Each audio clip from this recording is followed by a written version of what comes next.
그런데 이 승가가 하는 공동체 생활에는 여러 가지가 있어요.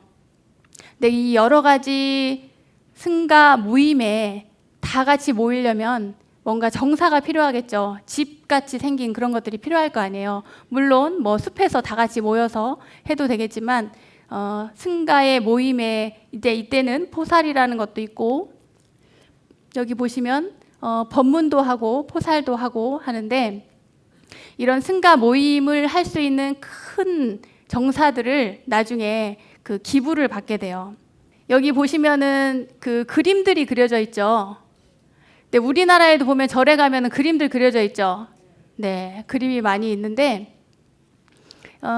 이 그림이 부처님 당시, 부처님과 제자들이 살았을 때도 스님들이 큰 방에 그림을 그렸다고 해요. 벽에다가. 무슨 그림을 그렸을까요?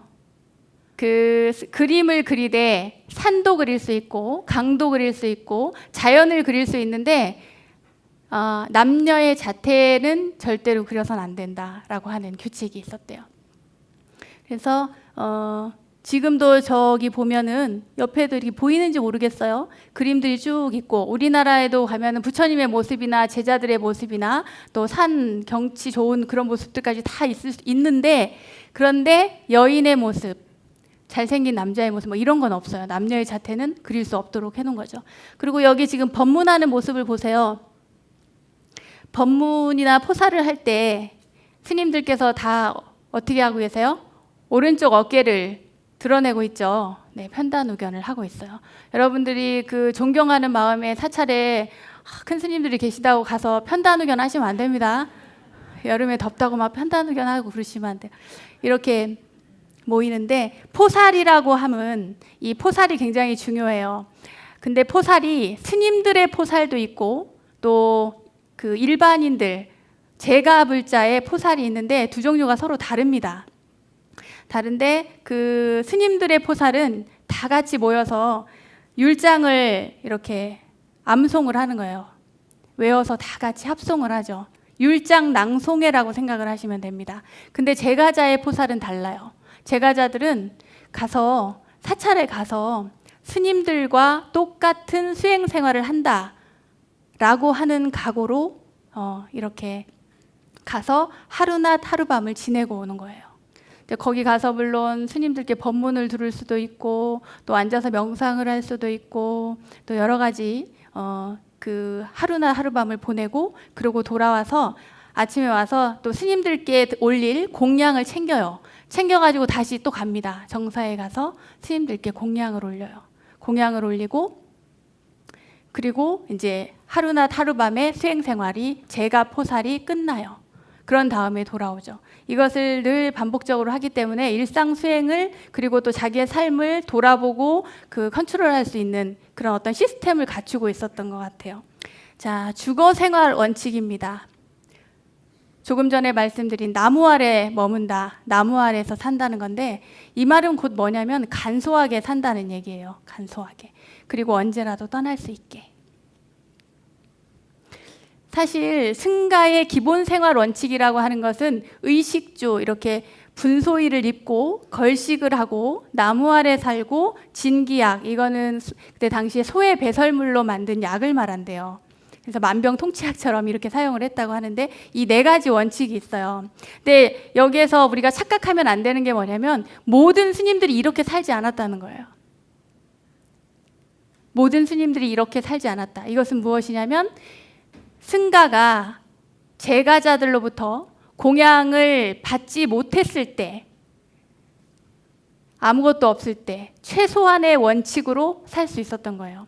자, 분소의를 입어야 되는데 그 스님을 너무 존경하는 사람이 옷을 새 천으로 해서 스님께 입혀드리고 싶어요. 옷이 다 떨어진 게 너무 보기 싫으니까 스님께 공양을 올려요. 받을 수 있습니까? 없습니까?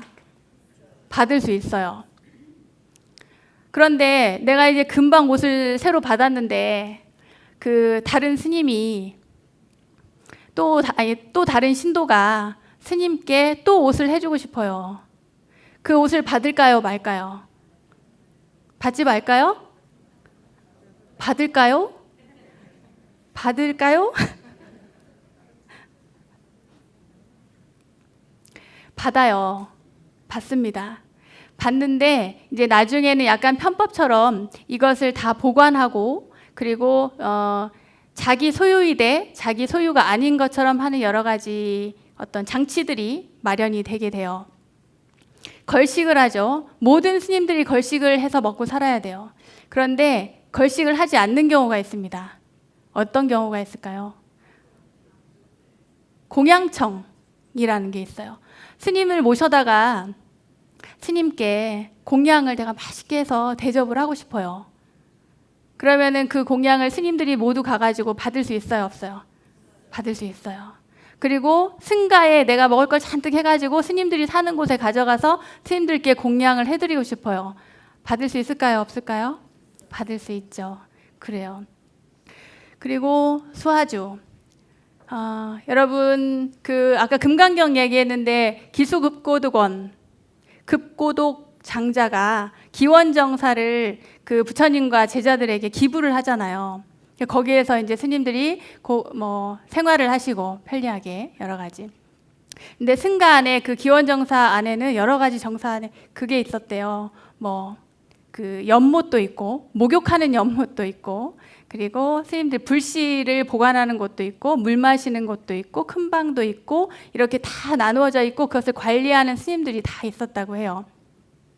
이렇게 승가의 기본 생활 원칙이라고 하는 것은 제가자가 스님들에게 공양을 올리거나 보시하거나 기부하거나 이런 것들이 없을 때 최소한의 생활 원칙이 바로 분소의를 입고 걸식을 하고 나무 아래 살고 진기약을 바르면서 이렇게 생활을 해야 된다는 거예요. 다만 뭐다? 여러분들이 자발적으로 스님들께 공양을 올렸을 때 그것을 스님들이 받는다 안 받는다? 다 받는다는 거예요. 제가 장삼이 있어요. 근데 제가 이 장삼을 4년 전에 공양을 받았습니다.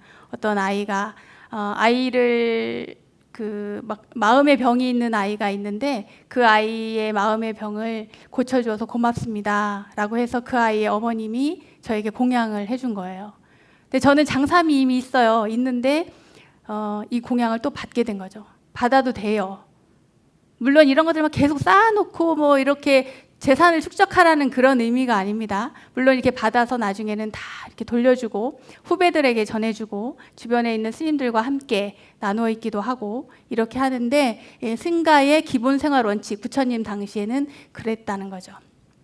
제가 지금까지 부처님과 제자들은 어떻게 살았을까? 의생활, 식생활 그리고 주거생활을 나누어서 이렇게 말씀을 드렸는데요. 이야기를 했는데 부처님과 제자들이 이렇게 살았구나. 그런 기본 생활 원칙에 의해서 부처님과 제자들은 단정하게 살았어요. 부처님께 깨끗하게 살기를 원했고 그리고 항상 검소하게 자신의 원칙을 잘 지키면서 물론 공양을 받거나 기부를 받거나 그렇지만 거기에 넘치지 않도록 생활을 한 거죠.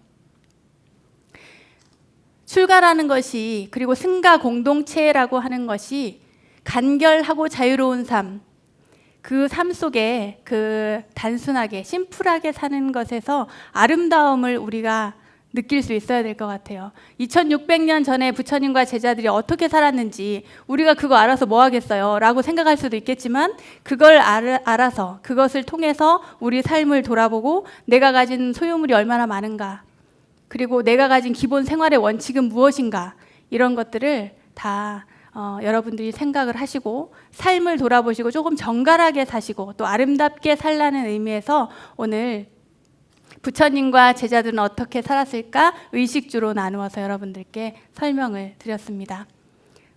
어떠셨어요?